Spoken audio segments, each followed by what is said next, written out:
Good morning, ladies and gentlemen. I'd like to welcome you to this webinar. My name is Byron Moore and I'll be your organizer for the session, and with me is Adriaan Myburgh. If you experience any issues with your internet connection, it is 100% fine, and you can log on the exact same way and everything will be normal. The recording of the session will be on the unlimited system in case you missed anything, and the recording will be available from 12 o'clock today. That's it from my side, and I'd like to hand over to our presenter. Hi, good morning, everybody. Welcome to the first Tech Talk of 2022. And you'll see after this introduction, guys, just a reminder, I know you get sick and tired. I get bombed with it every single day. We look at these tips to continually prevent COVID-19. You're responsible for yourself, your family, your staff. So the requirements, there's 6 of them. It's easy enough to remember. Always wear a mask when out in public. Wash your hands with soap or an alcohol-based hand sanitizer. Avoid touching your eyes, nose, or mouth with unwashed hands. Avoid close contact with people who are sick. Cover your cough or sneeze with a flexed elbow or a tissue and then throw the tissue in the bin. Clean and disinfect frequently used surfaces and objects. It's straightforward enough. And please, guys, don't get misled into this strain is not that potent and it's this and it's that. It affects different people in different ways. So even if your guys get, heartful is probably not the right term, but if they get tired of being reminded about the same things, just keep doing it because it's the right thing to do. So without further ado, let's start this Tech Talk with the topic for new year and new approach. Today, we're going to have a quick chat about 2022 having started and looking at what we do or how we do things. So in general, the plumber being the blue dot, the most important one in the session, you interact with clients, you interact with your staff, you interact with municipal or IOPSA auditors, material. There's a whole variety of things that you need to focus on during one single day or approaching a single job. So I thought if we break it down into little bits and pieces, then possibly it would make your life easier. And I'd like to invite you, while I'm doing this little chat here, at the bottom where it says comments or chats, if you do have any relevant topics or you do, other than your questions, if you do have topics that you would like for us to address in the next couple of months, please note them in there. Remember, we pick random topics. So if there are more pressing matters or there are more urgent topics, then please put them in the box and we'll take care of them, even if it's for the next question and answer session. Okay, so let's get the major stuff out the way first. So when it comes to material, pipes and fittings, it is part of what you do on a daily basis. It is what you buy. It's how you deal with people. The standards are very explicit when it comes to that. Materials, components, fixtures, and fittings shall be selected that they are suitable for the expected condition of use. If required, approval should be obtained from the local authority. You could basically go through that whole thing. So what I'm trying to say is that when you look at the standards and when you look at your municipal bylaws, because 99% of them, some form or some way or form, they refer to material as well. So it's important that when you buy, you build up trust with your suppliers and you make sure that whatever you or your guys or your teams do install comply, and it takes the material bit out of those 4 prongs. It takes the material bit away or out of the equation altogether, dealing with a reputable merchant. Just a quick reference back to the standard. The following factors shall be considered when materials, component, fittings, and fixtures are being selected: life cycle costs, effect on water quality, internal and external corrosion, compatibility of different materials, aging, fatigue, temperature, mechanical properties, durability, availability, water quality, dezinkification resistance, serviceability, and water and energy efficiency. Water efficiency, there's a standard with regards to the maximum amount of flow allowed, etc., etc. So we're dealing with the same material prong. And then just to spice things up a little bit, that the Consumer Protection Act is very clear when it says that every consumer has a right to receive goods that are suitable for purpose. And then D, I'd like to focus on D, comply with any applicable standards set under the Standards Act. So in other words, if there's a standard for a product, the consumer has a right to receive goods that comply with that standard. So buying from that caravan on the corner is not really an option. Okay, so we leave the serious stuff for a little bit, and we get to staff workmanship, which is another one of those prongs.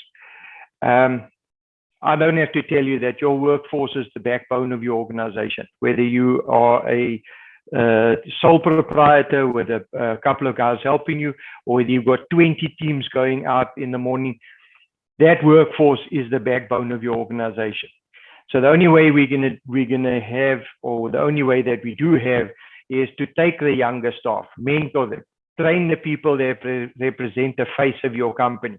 If you send someone to a client's house, you don't want the client to know more about plumbing than the guy you send there.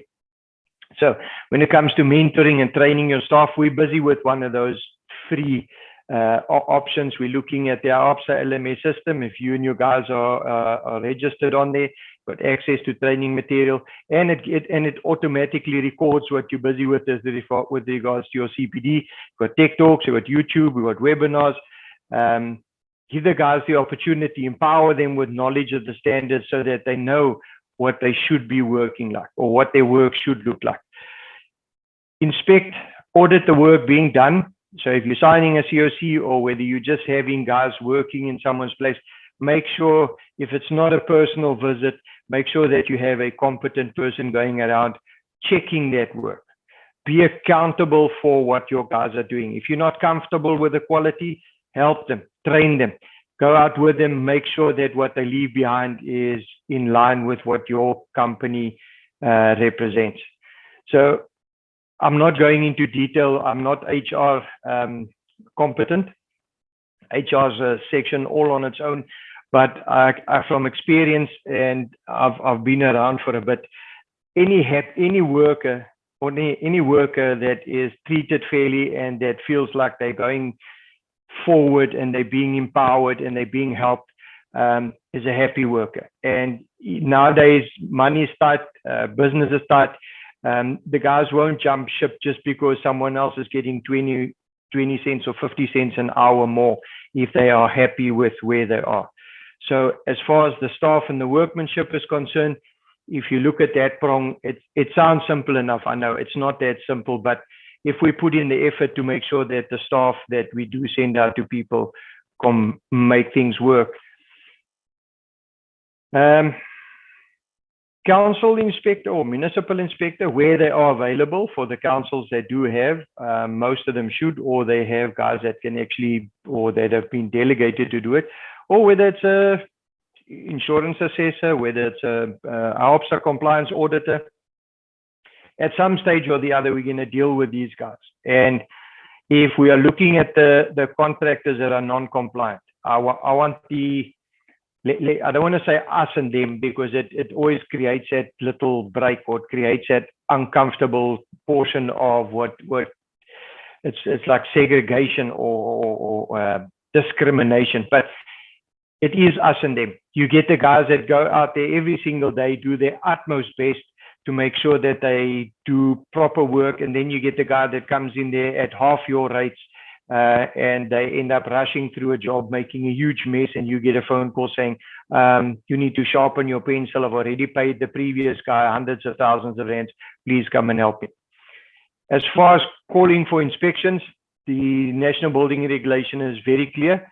No person shall put into use any drainage installation that's above and below ground. If you look at PP, let me just get my tool out.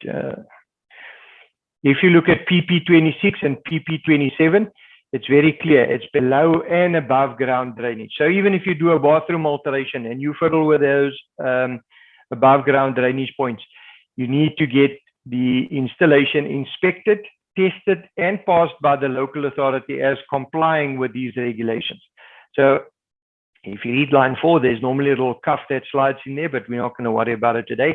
Any person who contravenes the requirement of sub-regulation 3 shall be guilty of offense.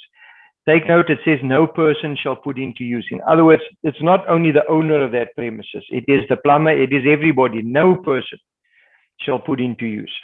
So just to prove my point around 26 and 27, you'll see that if we go to 10.4 under Part P, which is part of the building inspector's documents, we've got test for drains is 26, and we've got 27 is for discharge pipes and vent pipes. So my suggestion for 2022 is get to know not only the rules and regulations and the bookwork and your bylaws and all the rest of that, get to know your local council inspector, building inspector, BCO, whatever you want to refer to him as. Get to know them, get them on your side. If someone else's work is non-compliant and you keep losing out work there, then without making a huge scene and pimping someone somewhere, if I can use that term, make them aware that things are not the way they're supposed to, without causing any friction, or without, just get to know them, get them to know you, so that if they see one of your vehicles parked somewhere, then they go past there without shuddering and worrying about what's happening in that place there, so that they get to know you as a competent person that actually looks after what they do. Then I'd like to take a step back towards IOPSA. Sorry, I'm biased like that. I want you to look at that slide, and you'll see that we do have a little graph there. We start from the bottom up because we are a member-driven organization.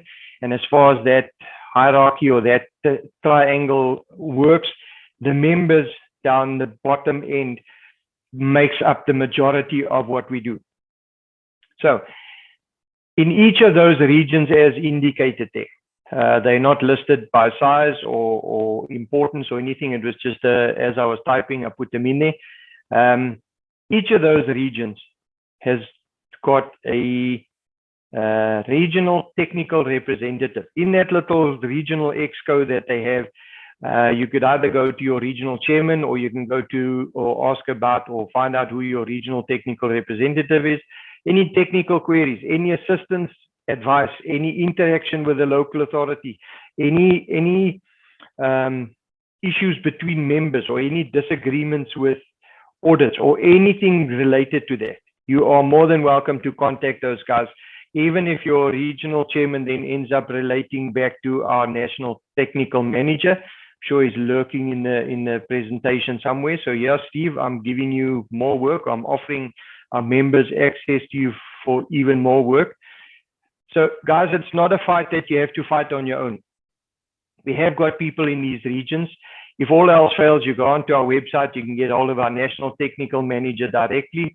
If there's anything technical or there's anything that could turn into an argument or a fight, please share or please get our guys involved and make sure that as we undertook when you became a member, we're there for your interests and we're there to promote sound technical workmanship.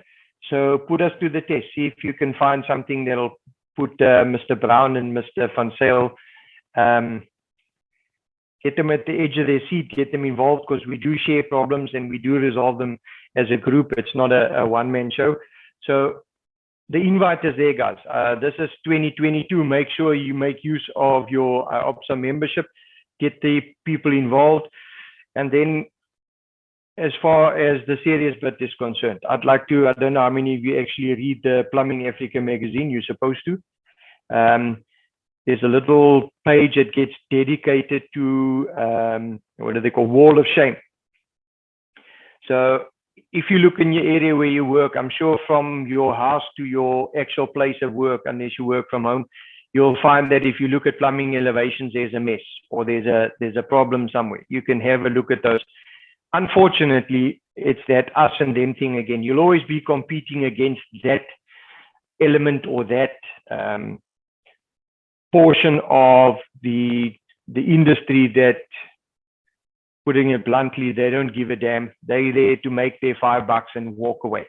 And we're not like that, or we're not going to entertain them. So the last little couple of slides there, I'd like, if you're looking at the screen or you're in a room with multiple guys like some of us do, I want you to look at this quick little Wall of Shame Not necessarily looking at or trying to figure out whose job it is, but if you could have a look at that and see how many mistakes you can spot while we're just going to quickly scroll through them. Unfortunately, when we look at that wall of shame, these are the guys that are out there and you quoting against or you pricing jobs against. So the only way we can make sure that the work comes back to the right guys or the nice guys is to make sure that there's nothing short on what we leave behind. Make sure that when you get audited, it's a clean audit. You don't have to go back, waste time and money. Make sure that the installation complies. There's some nice connections. You can see some folks will go to the weirdest. And then you get called for a blockage and you'll find that this was all done underground. So there's no access to the drain outside through that short radius bend. These things are all underground, an absolute mess. So by the time they've covered up this little junction here, and that pipe is going to be within that 450, you can see, I'm just going to click through them. You'll pick up on most of these things. I think, if I remember correctly, if anyone in the room can correct me in the chat if I'm wrong, but I think this was actually in the Free State. And fortunately, there was no one at home, or there was no one in that area of the house when this geezer took not only that piece of the roof, but a pretty big portion of the inside of the house with it. So it's unfortunate, but this is how guys operate, or this is how they work, the quick in and out guys. As I was saying, you ride to work and you see plumbing on the wall outside and you have a look at the quality of that work. If you see someone working on something that resembles that left-hand picture, please stop, maybe tap him with a pick handle or something. But this, like I say, this is a new year. We'd like for the guys to make sure that we play on the same, or we're on the same playing field. And if we're not, then we get involved, we make a difference, and we make sure that. So in this specific picture, if you look at the left-hand side there, if you get called for a blocked wash hand basin or a blocked shower or something in this complex, once this is all concrete cast, nicely built, sorted out, and you get to site to clear a blockage, where would you go? How would you get to that thing? It's wrong on so many levels, but it happens. Some of us go to places of entertainment or places of accommodation, and there's a fire hose reel supplied with a 15mm polycop pipe. I'm sure most of those staff are all runners, so they know exactly when the fire alarm goes, you don't stop and fight the fire, you run. Looks evil, looks like one of those screwdrivers that can actually work at different angles. So block toilet, where would you possibly go? Cut, Kimberley socket, send a bill, guy goes, but the toilet was blocked, how can you charge me 5,000 rand for it? So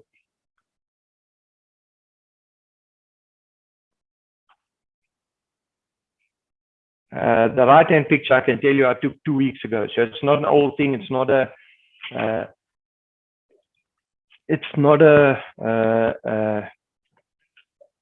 what would you call it? An isolated thing. These fittings are being used. And if you look at the standard, you'll find that there's a requirement for these, not in line, not on hot water, blah, blah, blah. And you'll find that there you can see blatantly ignored. That insert, there might be some merchants or there might be some guys that are afraid with their prices. I'm not sure what those inserts cost, but looking at what happens to that pipe when there's no insert in it, that is my personal best. I've not seen smaller than that. If you have, please send me the pictures, but that would be the water supply to a portion of the house. So you can see how easy it is to get caught up in non-compliance. It's a regular thing, or it's an ongoing thing. My request to you this morning is have a look at this wall of shame. Make sure I don't get any of your work on this, or on my emails, on my WhatsApp pics. You can see there it's an absolute nightmare, and it's happening. It's unfortunate, but it's happening. We do all these presentations, we do all these talks, we do the webinars, and then when you look at the left-hand, or both those pictures, but starting on the left-hand side, you get the cold water coming in the top, the polycop all around the thing. The hot water is probably in the second or third thermal layer when it comes to those layers, and the element is high and dry. There's a reason why SANS 151 says the element's got to be in the bottom half or the bottom percentage of the geyser, so that's where the last water is.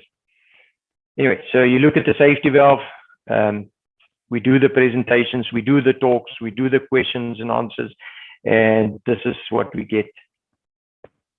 I'm preaching to the converted guys. I'm just saying that if 2022 is the year that we're going to get more of the guys on the fringes, or more of the guys that are borderline somewhere, we get them involved, we get them trained, we get them to see the light, then it makes life easier for everybody.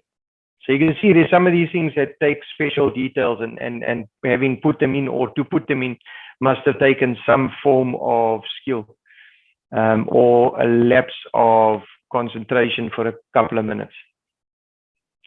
You can see nice plastic meter, plastic pipes. Everybody's, or the whole country, is busy concentrating on sub-metering to save water, especially the drought-stricken areas. And you quote on a brass meter with a couple of fittings, and you lose the job because the guy that went in and did the job, that's what they left behind. And I can tell you from having investigated this, there were not even inserts in these things here. So we go back to my personal best in a couple of months. Nice, interesting saving of money, putting an HTP on a safety valve. Beautiful.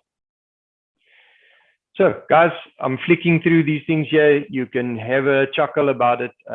I do when I see them, and then when you start looking at how serious this thing actually is, and how much it's costing the industry, and how it's affecting the compliant contractors, you start to not think it's funny anymore.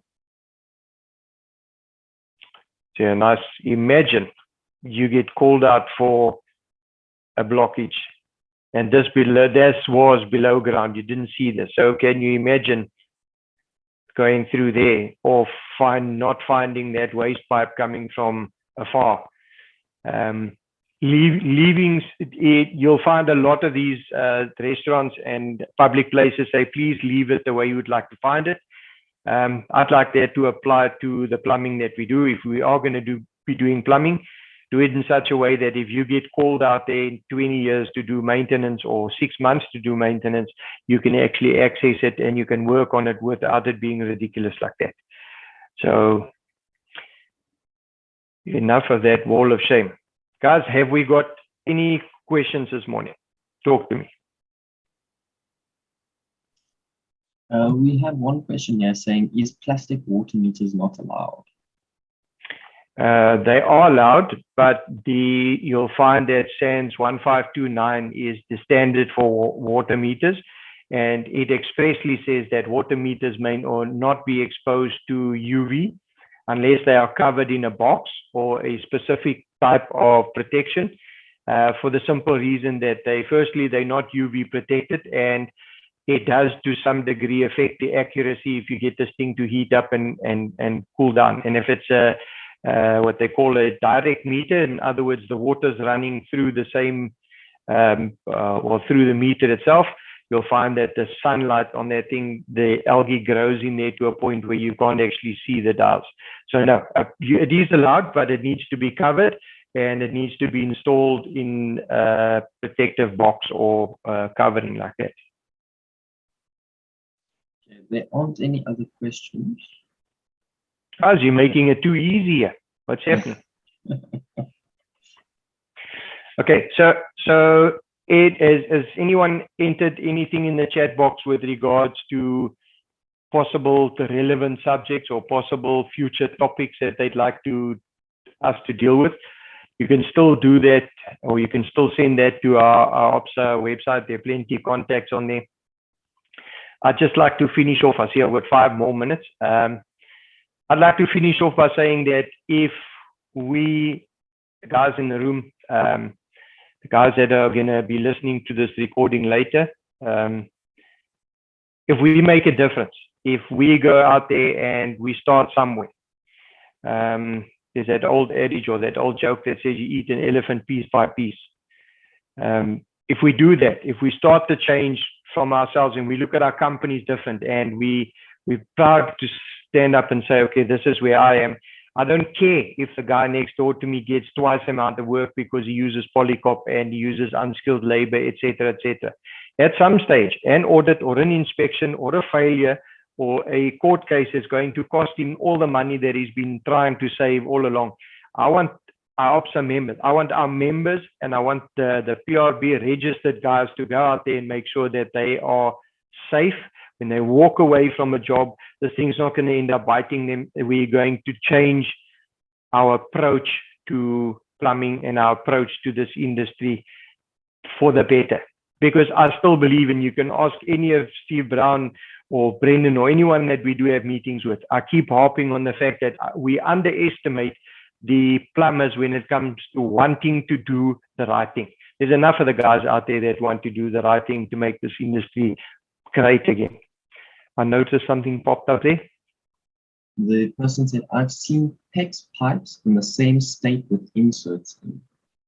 Well, you see, there we go. So I've gone to an investigation previously where the pipe manufacturer popped his head into the ceiling and he turned around and he looked at the owner of the house and he said, it's probably the fitting that failed because my product is compliant. And the fitting manufacturer who popped his head into the roof, he got down and he told the owner the same thing. He says, no, that guy must be mistaken. It must be the pipe that failed because my fitting is compliant.